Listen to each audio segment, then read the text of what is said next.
गया खरी हो हमर यार मनावा तो एक बेर बात कर लगे। हो गया खरी हो हमर यार मनावा तो एक बेर बात कर लगे। हो गे सोना यारवा हो भरती पटनवा में आके मुलाकात कर लेगे। आगे सुना यारवा हो भरती पटनवा में आके मुलाकात कर लेगे। आगे चली जाइबौ छोड़ी के दुनिया विदाई अपने हाथ कर लेगे। आगे सोना यारवा हो भरती पटनवा में आके मुलाकात कर लेगे।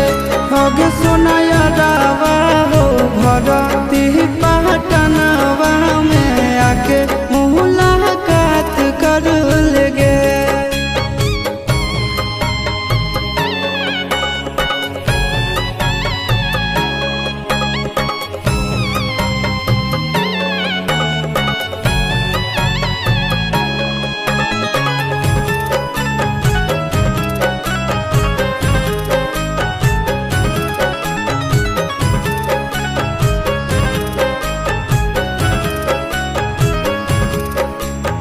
मरे घर पनिया पिलाई दी है जान गे।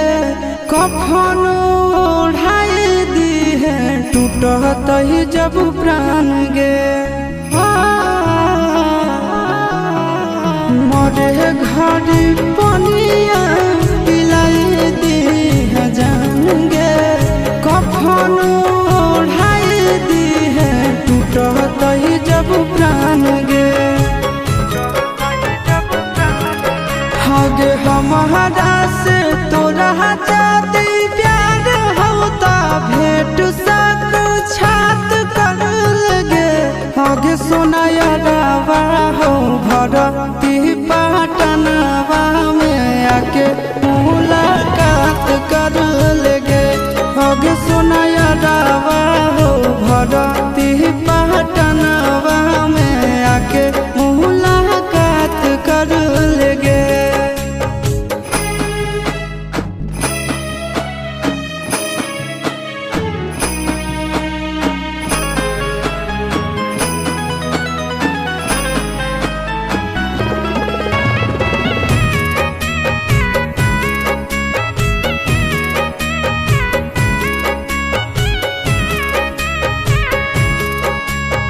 डॉक्टर जवाब दिल के बुलावा मौत के।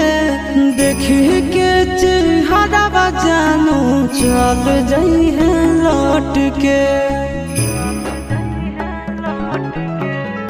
डॉक्टर जवाब दिल के बुलावा मौत के। देखी के चेहरा जानू चल जाई है लौट के। आगे अमन आलम दिला आशीष नंदन से औरी विश्वासघात कर लगे। आगे सोना यारवा हो भरती पटनवा में आके मुलाकात कर लेगे। आगे सोना यारवा हो भरती